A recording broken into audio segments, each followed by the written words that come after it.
Good evening from Mickey Sightings. Tonight is episode 3 of News and Views from the World of Disney. A lot of stuff to cover tonight. Last week we were at camp and we just finished up Vacation Bible School. So it's been a busy several days. So we got a little bit behind on our video cast, but we are here tonight. So excited about some of the stuff that we're going to be talking about, and hopefully we'll have some folks join into the conversation tonight as well. Susie and Rebecca, they will be here in just a little bit. So anyway, all right, a lot of stuff going on. First of all, we want to welcome you to our video tonight. And if you haven't subscribed to our channel, we'd ask you to subscribe and hit the like button for this video, and also tap the notified when we have other live events. Several videos have been uploaded today. We've got more that we're working on from our trip earlier a few weeks back to Walt Disney World. We'll be going back in 2 weeks, which is going to be a lot of fun. We've got some things put together that we're going to do while we're there. Hopefully we'll do some live streaming there. That would be really cool as well. All right, let's see. What I did this week, as we're kind of getting a little bit more used to having a format, is putting together a little bit more of a list of things so that things are a little bit more condensed as we're discussing them, and hopefully see how that works and break things down a little bit better instead of kind of being all over the place, kind of figuring out how to do this. And Joseph, good evening. Good to have you with us. Good. We are real good. A little tired, but good tired. But we're doing well tonight. Doing really, really well.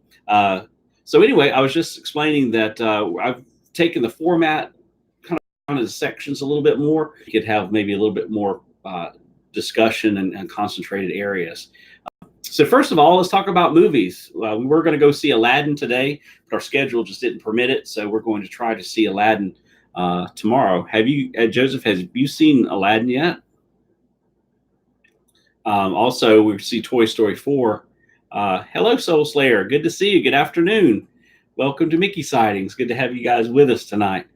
Of course, Toy Story 4 is coming into theaters on June 21st. So I know our theater here did the showing of Aladdin. I guess with it doing so well in the ratings for the most part, they extended it another week. So hopefully we can catch it tomorrow, our schedule permitting.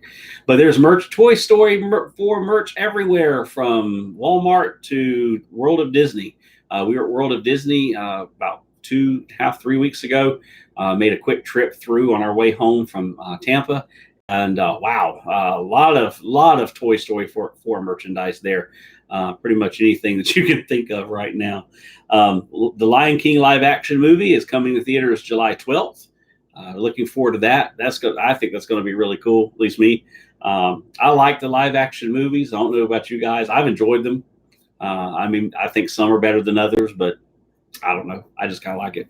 Maleficent, the Mistress of Evil, is coming into theaters on October 18th. So those are the things that are coming up. Of course, Frozen 2, the new trailer was released yesterday. I don't know if you guys have seen it, but wow.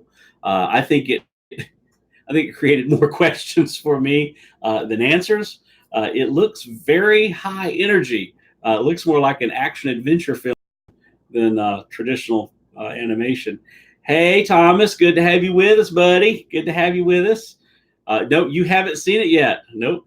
I know Thomas and I viewed the first trailer together. I don't think we've seen the second trailer together yet.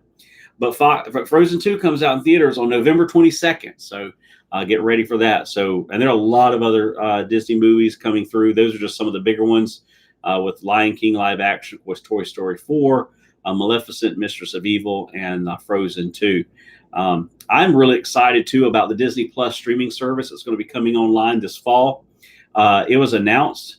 I just realized I haven't changed my name. I was Soul Slayer. Oh, okay. All right. Well, cool. All right. Disney Plus streaming service comes online this fall. A new show has been added to their listing. There's going to be a new Chip and Dale comedy series that's going to be coming to Disney Plus. At the International Animated Film Festival yesterday, they released that It will be part of the streaming service. It's going to be a nonverbal slapstick comedy series of the beloved duo struggling in the big city. And according to the public release on that, the series will be comprised of 39 short episodes that will be about 7 minutes each. And they are also, at the same time, they discuss the Monsters at Work series that will be coming to Disney Plus in 2020. So the Disney Plus streaming service is going to be amazing. I don't know if you guys have read a lot about it. Everything in the so-called, if you will, Disney Vault is going to be released into that streaming service. So even things that were not necessarily movies, but documentaries and docudramas, anything from Disney Vault is going to be in that service. And I think it's going to be like $6 or $7 a month. So it's going to be very inexpensive compared to other streaming services. So those are some of the things coming up in movie news. Of course, in the parks, a lot of work still be going on at Magic Kingdom. The Tron coaster. I don't know who's ready for the Tron coaster. That's going to be really, really awesome. The Tron coasters are on the web about of how they're just continuing to add more and more of the track, which is really neat because we get to see it built from the inside out rather than them building a building like over at Guardians of the Galaxy and then all the track work inside. This way we get to see all the track work and then they will build the exterior around it. So that's going to be really cool. I don't do roller coasters, but I think it's going to be fun just to watch that one. Also, the moats they're continuing to expand the walkway around Cinderella Castle, so the moat work there has continued, and of course, all the construction at the Ticket and Transportation Center. Wow! If you haven't been to Magic Kingdom in a while, just be prepared that when you get off the tram, you're going to have to walk. Matter of fact, the tram, instead of taking you to the front where the ticket counters are, the tram actually drops you off in the handicap parking area. So you have to walk under that overpass area up through baggage check into the ticket area there. So be ready for just a little bit of a walk. Also, it was shown yesterday that on the line from the Art of Animation, that line, Art of Animation Pop Century Resort, covered all of them. Looks amazing. They were doing significant weight tests yesterday on the gondolas. The lines were sagged really, really bad, bad from what they've been looking like, but it looks like they're moving right along. They have put all the signage on the Hollywood Studios terminal for the Skyliner. They have turned all the lights on there. It looks fantastic. So one of my vlog buddies, Rob, I encourage you, Passport to the Parks. He has some great video. He did a video on it just last night. So I encourage you to check out his videos of the Skyliner system. We've kind of called him the godfather of the Skyliner system. The new flooring has been installed in the lobby of the Art of Animation Resort. We did a quick walkthrough of the resort about 7 or 8 weeks ago. They were just getting ready then to put the new flooring in. The new flooring is installed. It looks really, really good according to the pictures that we've seen. Of course, over at Epcot, things are humming there in full swing. Construction barricades are still up around the parking area. So again, just like with Magic Kingdom, expect a little bit of a walk due to that construction going on in those areas.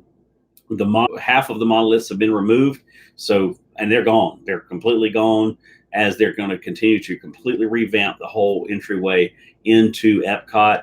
We haven't received actually the word when Spaceship Earth will close for its refurbishment, but that refurbishment will take about 2 years is what Disney is saying, but we don't really know when it's going to be closed yet. Also, a lot of the work in the center part, everything is down from the Flower and Garden Festival. Few topiaries are still left. The Ratatouille ride there at the French Pavilion is ahead of what we're still hearing. There in the French Pavilion, matter of fact, is the crepe restaurant that's going to be built there, as well as the expansion of the berm off of the French Pavilion toward where the Freedom Boats come in. The new ticket counter has been opened. It's been added between the Boardwalk Resort area and the entranceway into Epcot. So just some of the things happening there with Epcot, a lot going on. Guardians of the Galaxy, of course, is still under construction. Now it is completely enclosed. Even the initial lift and everything into it is closed off now. The Space Restaurant at Epcot is slated to open soon. All the walls are up. Of course, it's completely enclosed because that restaurant is not going to have any windows, because it's going to be, when you go into that restaurant, it has projection. You're going to feel completely immersed into outer space. I cannot wait to eat there. That is going to be absolutely amazing. And of course, the big news is Galaxy's Edge opened up out of Disneyland, and it's coming to Hollywood Studios on August 29th.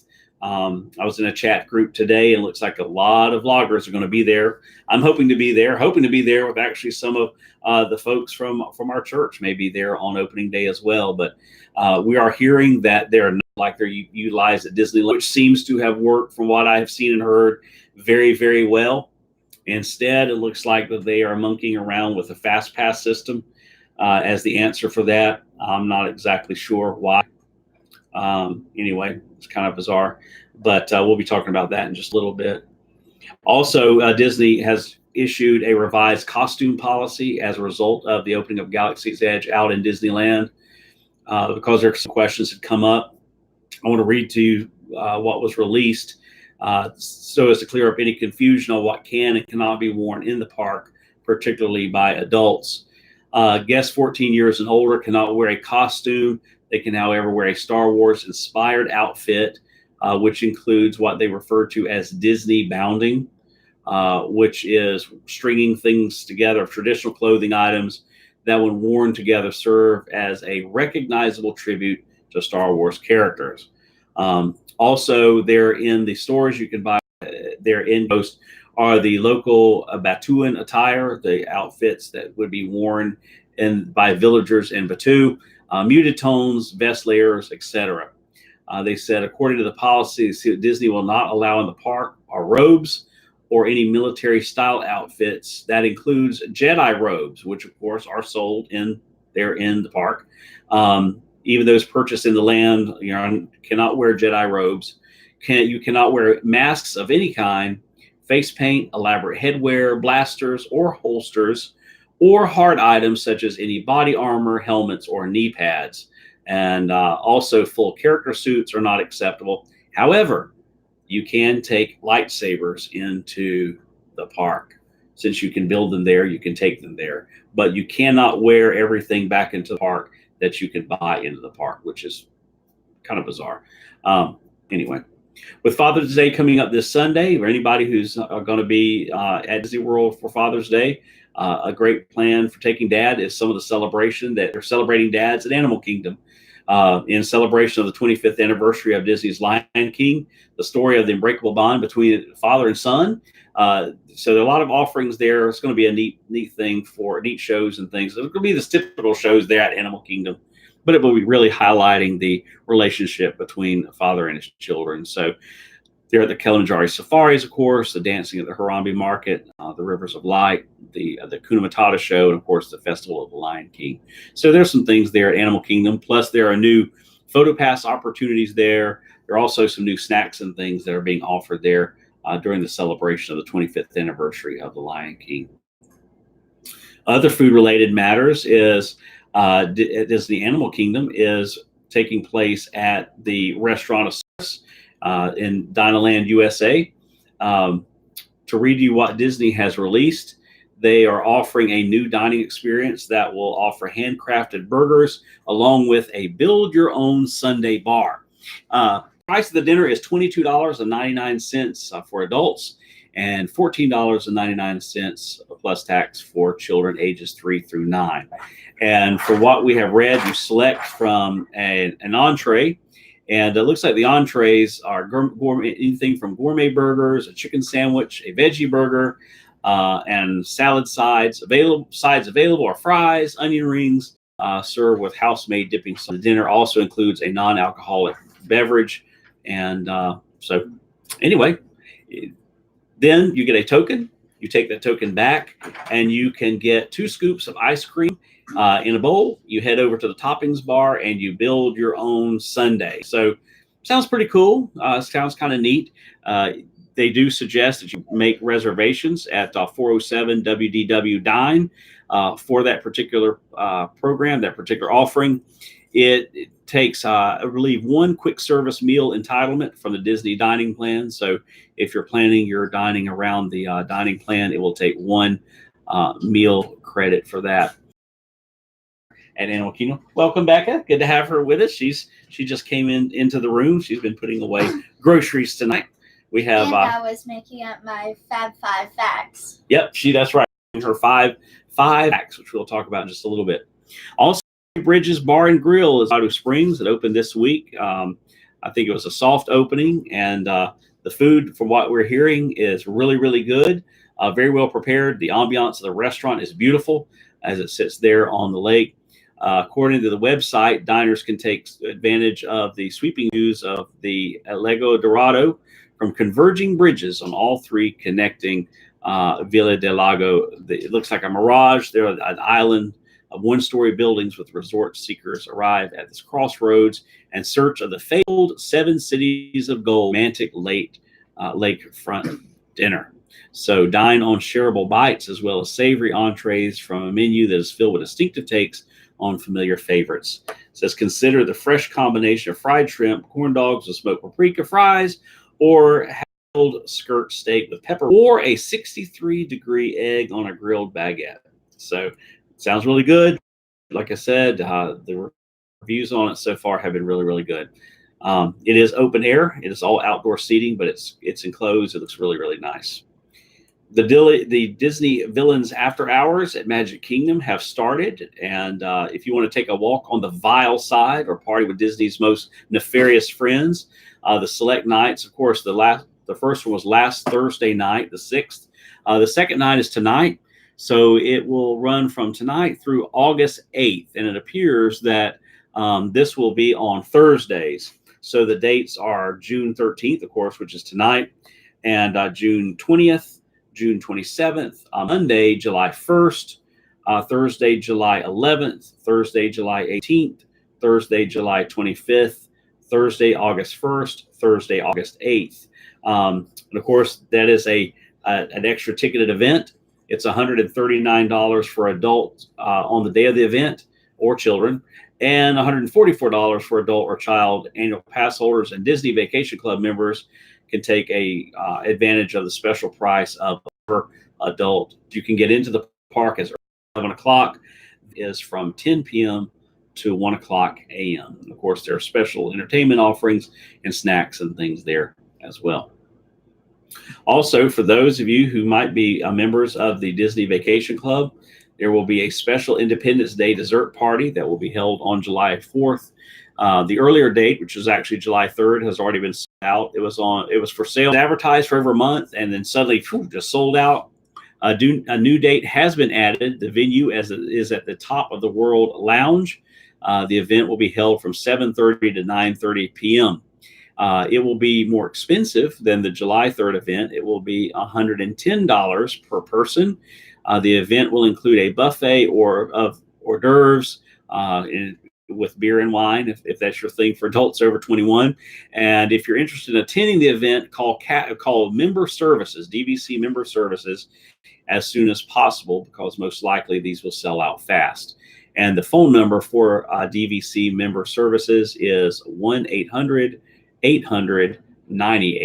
So again, that's 1-800-800-9800. And this is pretty cool. If you are a pass holder for a limited time, annual pass holders will receive a 20% discount, not a 10, but a 20% discount on select restaurants for lunch. Between June 11th and July 2nd, pass holders will receive 20% off of select Walt Disney World restaurants between 11:30 a.m. and 4 o'clock p.m. That discount applies to non-discounted food items and non-alcoholic beverages. To receive the discount, you must present a valid ID and your annual pass, and the discount is good for up to 3 guests.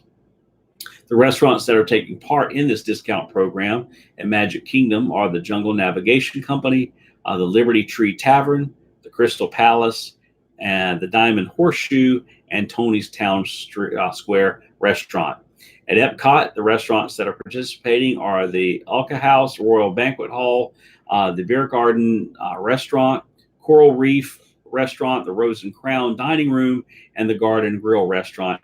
And then at Disney Hollywood Studios, participating restaurants are Hollywood and Vine, Mama Melrose's, and the Hollywood Brown Derby. And then at Animal Kingdom, participating restaurants are Tusker House and Tiffin's Restaurant. So if you're planning your vacation and it's during those times, you might want to consider a lunch option instead of a dinner option. The usual discount for pass holders is 10%.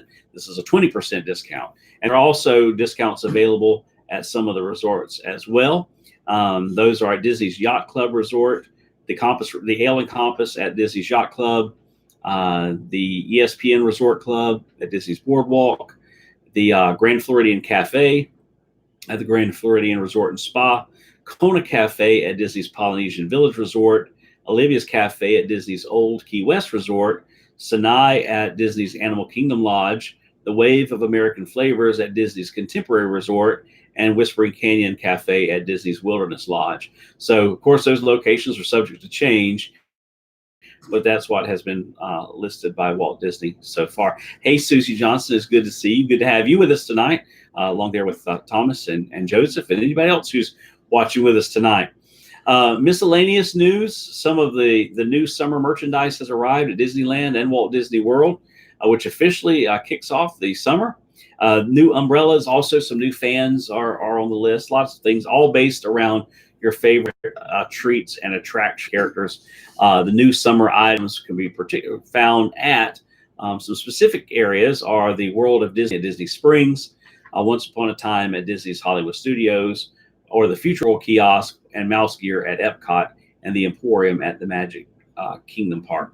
One of the things we were just hearing of yesterday officially is that Mouse Gear, during the revamping and remodeling of Epcot, will be closed for a short period of time. Don't know exactly when that's going to happen or how long it's going to be, but there are going to be radical changes across Epcot over the next 2 years. All right, let's see. We've got a few more things here. Fastpasses, we talked about that a little bit earlier. That's where a lot of the change is going to be coming in on August 29th for Galaxy's Edge, is the way they're going to be dealing with Fastpasses. Let me read to you what was on the Disney blog as of today. At Hollywood Studios, this Fastpass Plus change is only impacting at this point Disney's Hollywood Studios. At the opening of Galaxy's Edge, starting on August 29th, nearly all rides in the park are moving to Tier 1, meaning guests can only book one Fast Pass ahead of time. Shows Tier 2. The shift would mean that guests can only reserve one ride in the entire park ahead of time beginning on August 29th. Tier 1 will include Slinky Dog Dash, Alien Swirling Saucers, Toy Story Mania, Rock and Roller Coaster, and Tower of Terror. And currently, both Rock and Roller Coaster and Tower of Terror are found in the Tier 2 category. So those all will be moved to Tier 1. So all those rides, you can only schedule one of those in advance. Millennium Falcon Smuggler's Run inside the new Star Wars land will open without Fast Pass Plus, but it's designed for both Fast Passes on single rider queues to open at a later date. Star Wars Rise of the Resistance will open slightly later. Then the rest of Galaxy's Edge will also open with no Fast Pass at first, but it's designed for it to open at a later date. Mickey and Minnie's Railway is scheduled to open in spring of 2020, and it's already visible on the Fast Pass section of the Walt Disney World website. So a lot of things, you might want to look into that if you're coming in after August 29th. Check the Fast Pass schedule, see how these things line up. Again, this is only impacting at this point Disney's Hollywood Studios, none of the other parks. For anyone wanting to play a little golf, miniature golf, this summer at Walt Disney World while on vacation, it appears that the miniature golf locations are tee time reservations at all of the mini golf courses of Disney property. Most of the courses, it costs $14 for adults, 10 years and older, and then children ages 3 to 9, $12. The courses vary by level of difficulty. And again, if you would like to schedule a tee time for those courses, you call 407-WDW-PLAY. Again, that's 407-WDW play. Walk-ups are still welcome, but during the busier time of the year, reservations are recommended. In the world of the Disney Cruise Line, some news came out for the Disney Wonder is going to be moving to New Orleans as its home port beginning on February 7th, 2020. They have started a refurbishment there on that ship, which we really like. Sounds really cool. Princess Tiana and New Orleans take center stage on this enhancement coming to the Disney Wonder. The Disney Wonder this fall with the addition of exciting New Orleans themed lounge that will transport guests deeper into the heart of the city's iconic French Quarter, a perfect complement to Tiana's Place restaurant on the Disney Wonder. The French Quarter Lounge will feature live music and themed activities for everyone in the family, and a whole lot of stuff, jazz music, you name it, taking place there. They've revamped the adult area. They've also revamped the area for they have transformed it into a more contemporary place to hang out with friends while at sea. So right now, there are 4-night sailings from Vancouver to San Diego on September 30th, 2019, and then it will be moving to its new home port in New Orleans to set sail out of New Orleans starting on February 7th, 2020. So those are some of the news things that have come up this week as all Walt Disney World. All right, let's check our chat here just a little bit. Susie says, what's your favorite Disney restaurant to have lunch at? What is your favorite? What is your favorite place at Disney? Gosh, you just have to drag me under the bus. Yes, first. I got to bring you into the mix. What do you think? It's actually really hard. Okay. Now, I would actually say, since last time, the rest very good. Love what I usually get. The food's always good. Which is? And so I would say Yak and Yeti at Disney's Animal Kingdom. Oh, Yak and Yeti. A good plug for the video we just uploaded today, too. And we took the video of it, but they sat us on the second floor, and we got like the best seat in the house. We were right in that corner, and we just outlooked the park. And we were actually there when the lights came on over it because there was like a string of lights. Yeah, it's really cool. We even got to see a carpenter bee coming to his nest. Yeah, we were up on. And check out the video. We just uploaded it today. It's a quick little video. We had a glitch happen with our video. We did a nice little review of the restaurant, and there was no sound. Don't know why, but there was no sound. But also, link in the description below, and click that subscribe button and hit that bell button. That means that it notifies you for every single video we take. That's right. We had a new video today. We're going to have a couple more, I think, coming up maybe even tonight. And the 100th subscriber is going to get something. Yeah, we're working toward our 100 subscribers. We'll talk about that in just a little bit. My favorite place to eat lunch, I think, has become the cafe at the Grand Floridian. I absolutely love that place. There are a lot of other places to eat, but I really like it. I like the ambiance. The service there is really, really good. The steak, the steak there is really good. We've had dessert there. We've had fried green tomatoes there. Yeah. Oh, French onion soup. Yes. Yes, they have probably the best French onion soup on Disney property. But also, I have to give the kudos. I just thought about it. But also, the 50s prime time at yes. Oh, yes. I love how they all boss us around. I really like that. Yeah. And some people might complain. Our server came by and told her, they said, get your elbows off the table. And I laughed because y'all got caught. Well, guess what? Like 10 minutes later, I got caught.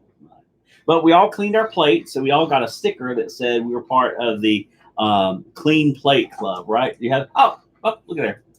Let's see. It's official member of the Clean Plate Club. See that? See if we can focus that in. Focus, camera, focus. The Clean Plate Club. There you go. Anyway, so we all three cleaned our plate. Fried chicken is so good. Yes. It's really, really good. But what's really cool is whenever you get called to the table at the 50s prime time, that it says, Sean Johnson, it's supper time. And it's just so cool. It's and like, wow. The last time that we we had to have homework. Yes, we had homework. I don't even remember all the homework. We had to come up with all the Disney movies with one name. That had one name, one word titles. Word titles. We had to have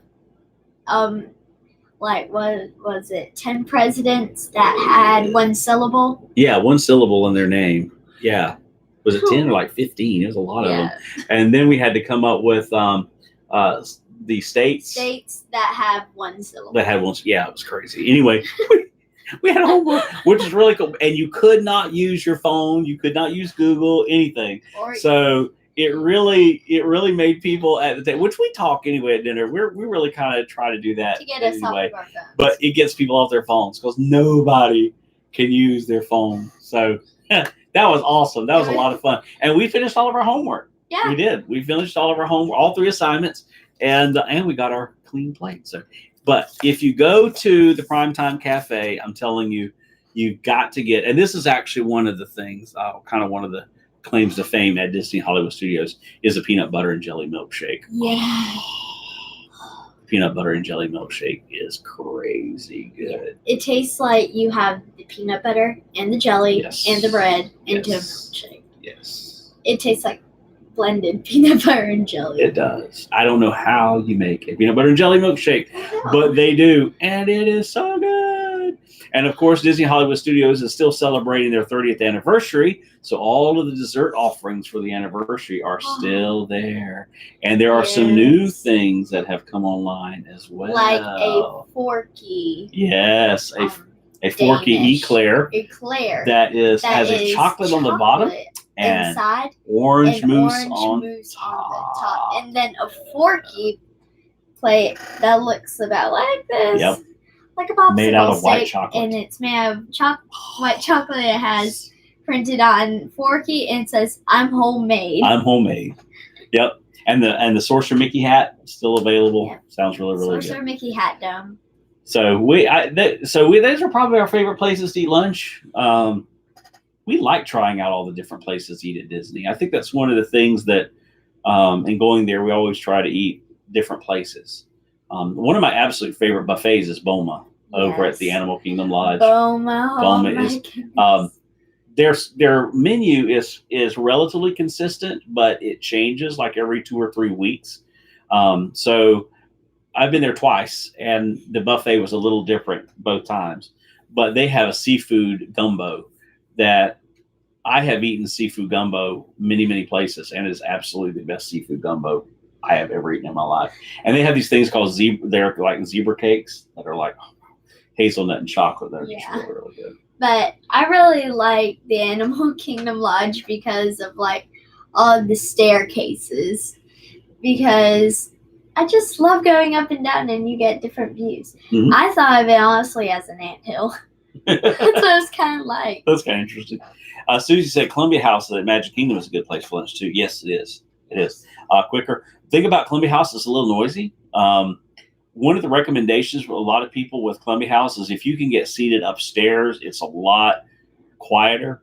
So if crowds and noise are an issue and you want to eat at Columbia House, try to go upstairs or ask your cast member to let you sit upstairs because it's a little bit quiet. Plus, you have really good views there of the river paddle boat going by. You have the Liberty Bell, right? You have a lot more views of the walking traffic, stuff like that. But our friends Resort TV 1, they actually got a front spot. Yeah. And the park was basically almost empty. Yeah, they got a good seat. They got a seat at the Columbia House like we had at the Yak and Yeti. Yeah. Check out that video of the Yak and Yeti. That was an incredible seat. I think next time we go, we're going to ask if we can sit there. Yeah. And I think what it is we are Landry's card members. We've had Landry card. That's any of the Landry restaurants, Yak and Yeti, T-Rex, the Rainforest Cafe, Landry's Seafood and Steak, those restaurants. I think that because we were Landry's, we got put on the second level. The first time we went, we didn't use our Landry's card. Right. Yes. But this time we did and got that really cool spot. But the top was just like the Columbia House because it was much quieter. Yeah, much quieter. Yes. Yeah. Much quieter. And like I said, you had the views, just fantastic views. They should have stamped on with that heat press, like where it has the mail, they should have stamped on VIP on that table. Yeah, really, it was like VIP. It was very, very good. All right. VILP, very important Landry's person. Very important, Landry. All right, so you have some 5. Let's see, I'll help you. 5 facts. All right, 5 fab facts. Okay, read them to us. All right. I actually just noticed this one this morning when I was watching Wreck-It Ralph Breaks the Internet.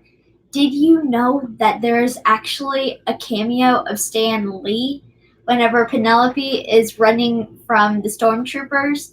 He's right next to Iron Man. He's a Funko Pop. Yeah, he's right? like the Funko Pops. He is. That was really cool. Like, you know, the little people in the internet who's like the low internet people. And also there's a cameo of Miranda Sings whenever Ralph flips up the board, the sign, when he gets mad at eBay, or as he calls it, E-Boy. And he flips it and it crashes down on one of the characters. And then you see Miranda Sings with her computer and she's like, really?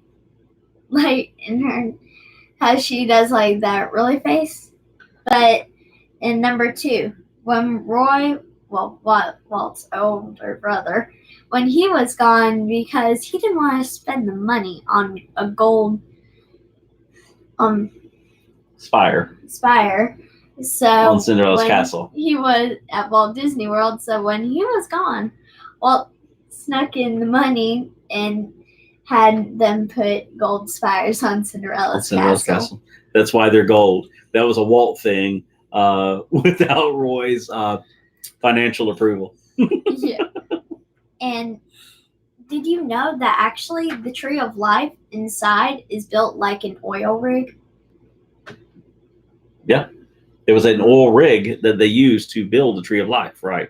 They moved an oil rig structure to Animal Kingdom, and that's what's used as the bones, if you will, of the Tree of Life at Animal Kingdom. Yeah. And did you know that actually Main Street has different piped-in smells, like the Starbucks, the candy shop, and when you walk right through the gates, the popcorn stand. Yes, popcorn. That's why when you first come up to Magic Kingdom, you begin to smell popcorn. Of course, there's popcorn there, but what you're smelling are the smells that are being released into the air. It just makes you want to go get a bucket of popcorn. Uh-huh.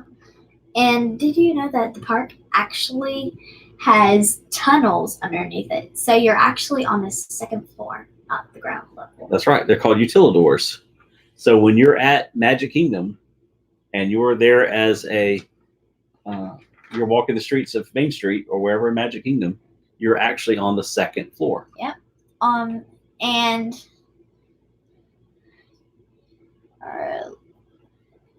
and you can go through the tunnels to get from one place, like, for example, Main Street USA all the way to Tomorrowland through one tunnel. Mm-hmm. And there's the piped-in smells. Actually, the pipes are down there. Yep, and there's a very famous photo of Mickey walking through the tunnels. The reason the utilidors were built is Walt did not want visitors to see characters Woody walk from land to land. Main Street. Right. He thought that would be a break in the production, if you will. So that's really cool to think. And there's actually a Subway restaurant. Yeah, there are two subways underneath there. And did you know that actually there are tours, but unfortunately it's 18 and older. You can't go on it if you're a kid. I don't want to go on it anyway. It'd be kind of neat, but I don't know. I like the magic. I like Disney magic. I don't want to know how everything is done because I don't know, that just kind of messes with the magic. Of course, I do kind of want to be a Disney cast member. Well, she wants to be a Disney cast. Hey, that'd be cool. That'd be cool. So who knows? Yeah. One day that may come to pass. Also, here's an extra. Did you know that actually, if a cast member puts in at least 100 days of work, then people under like their family gets free health insurance. Right. It helps pay their It helps insurance is off- paid for it. So a lot of people, there are a lot of seasonal workers at Walt Disney World that are there to help get medical benefits and things like that. So I think it was when Disneyland opened, they had about 3,500 employees. Now Disney has 64,000. That's a lot of employees. But on the Disney cruise ships, there's actually 1,500 cast members on the ship that transfer to their private island, Castaway Cay, and then another 1,500, they switch places. So those Castaway Cay cast members actually go back on the boat. That's right. That's right. So anyway, that's pretty cool. So those are the news and views from the world of Mickey and the world of Disney. I hope you enjoyed it tonight. Don't forget, if you're not subscribed, hit that subscribe button. Also, like our video, comment down below, and Click that notification bell. So anytime that we go live or we post new videos, you will get an alert on your phone or on your tablet or your computer, whatever it is, that Mickey Sightings is doing something. So anyway, we hope to see you real soon, and don't ever forget that it was all started by a mouse. Bye-bye.